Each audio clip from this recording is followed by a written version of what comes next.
Okay, so we're going to discuss a potential WIX call butterfly. Now, let me just preface this by saying this is not a position I am looking at. This is just something for discussion purposes, for example, that one of the students asked, and it'll be very helpful for everybody to look at the potential P&L. Okay? So, Gary, we are looking at the 125, 130, 135, excuse me, butterfly at a cost of, let's just call it 75 cents. Is that fair?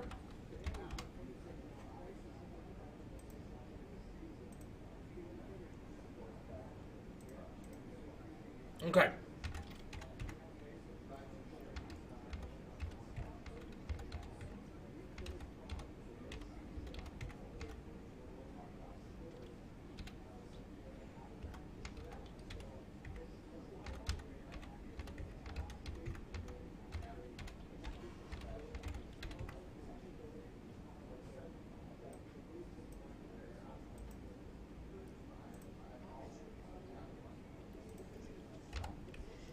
Now, as always, when we go through these exercises, we're evaluating the value of this spread or this butterfly at expiration, which is next Thursday.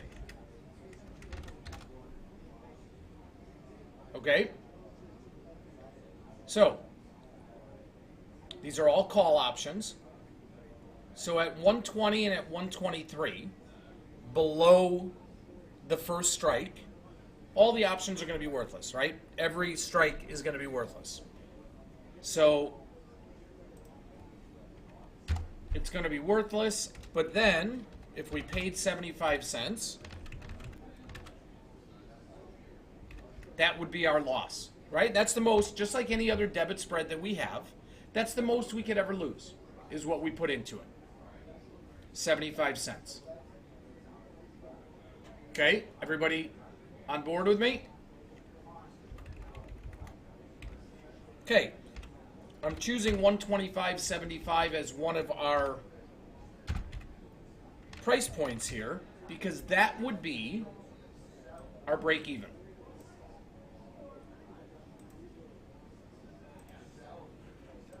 Okay, that would be our break even. Because the long 125 call would be worth 75 cents. The 130 call and the 135 would both be 0. So the value of the spread would be 75. We paid 75. Total P&L 0. Okay? 128. What would be the value of the 125 call?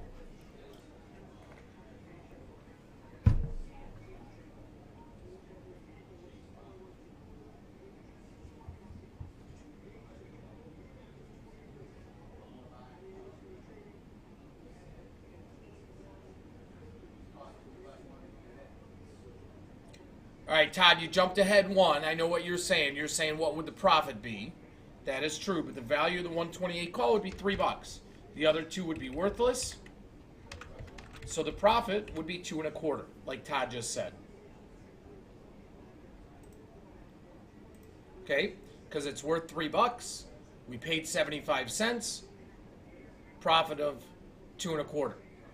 Okay, now here's where you're going to see again how we always say we want a position. We want the stock to move to the short strike.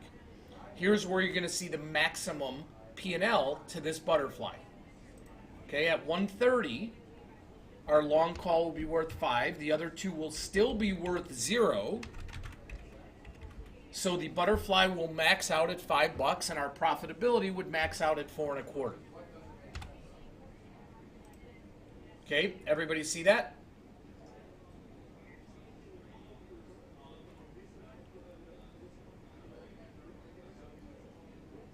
Okay. Now, as we start to go beyond the short strike. We're going to start to lose a little value in the butterfly.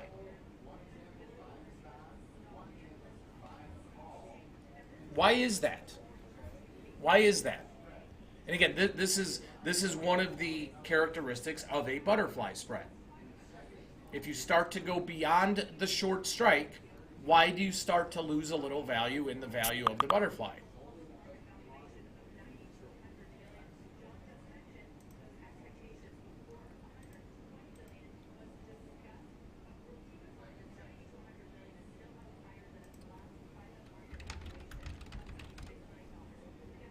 Exactly. It's because it's 2 times the short, like Joe said and Todd said. If it was 1-to-1, then we'd be fine. It would never lose some value from there. But it's because we're double the short.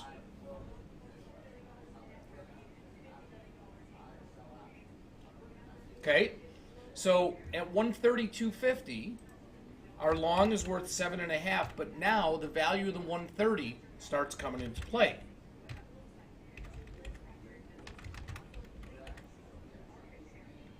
At 135, that will now get to what?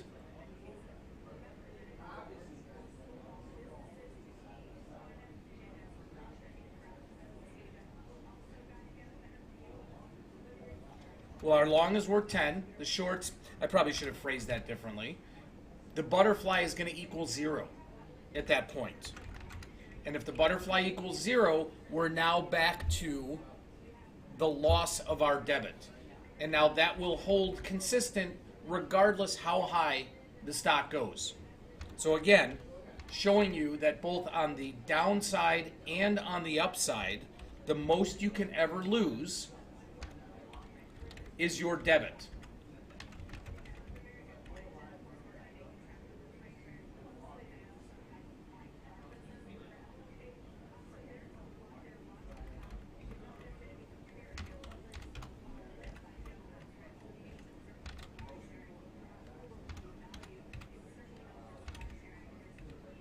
So, the big takeaways from this are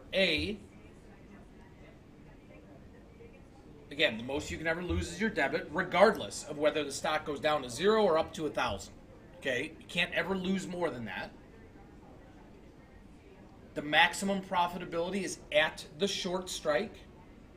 So in this case, let's make this, what color should we make the max? Or we'll just do that in yellow.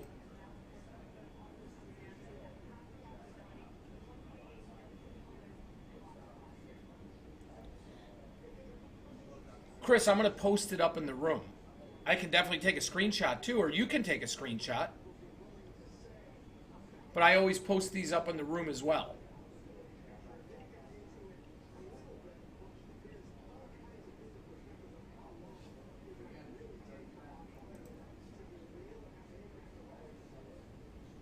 Thanks, Sam.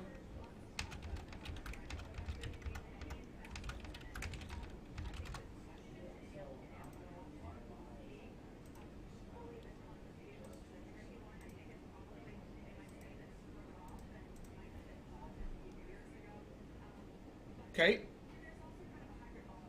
So this is how butterfly works.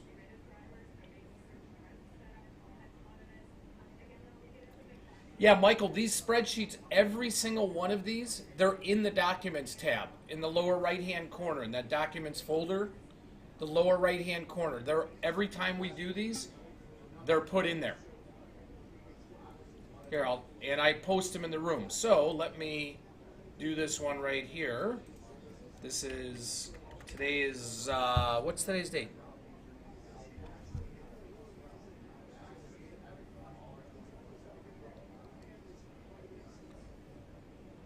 Today's the 10th. Okay. Change this to WIX. Whoops.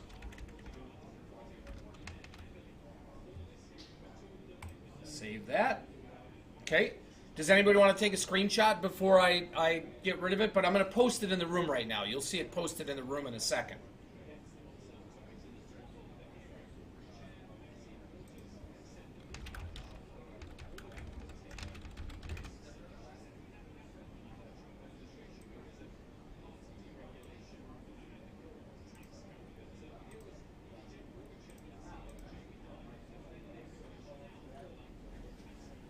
Great. And you know what, guys? When we go through any sort of setup, even if it's not a trade that we make, but if we discuss something and go through it, if we have time, you guys, I'm putting this on you to ping me to say, hey, Scott, can we go through the P&L example on the spreadsheet? Okay?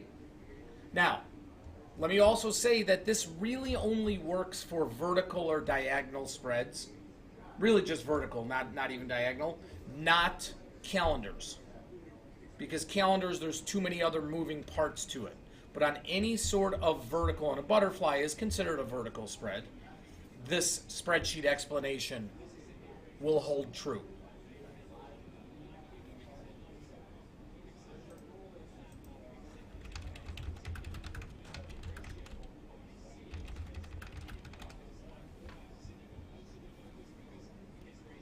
Yes, this is being recorded, Rob. It is, so I'll post that as well. All right. Any questions on? There you go, Todd. Yep, got it. Definitely going to do that.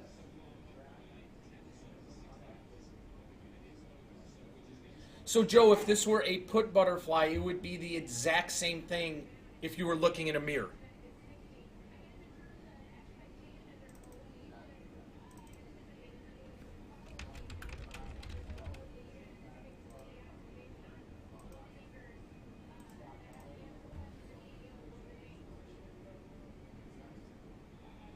What do you mean, how do I fill it P&L spreadsheet? File it, you mean, David?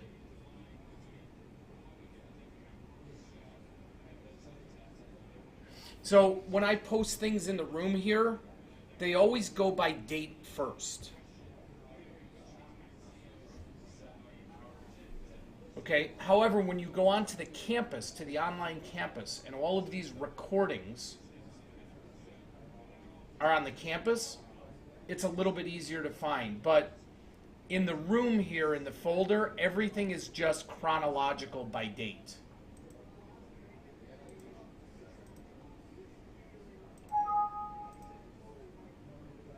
Okay, so here's what I'm going to do. You're going to see this post in the room here.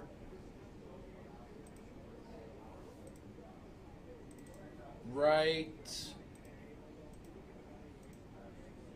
Actually, no, I lied. The recording will be posted by date. The actual spreadsheet is listed just like is what it says right here. So I just posted that into the docs folder, WIX call butterfly P&L example. However, when I put the recording in here, you will see that is actually posted in there by date.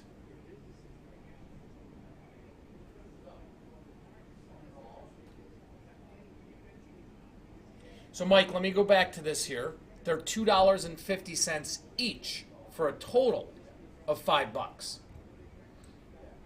So here you go right here. Remember, we're looking at each. So the calculation does factor that in.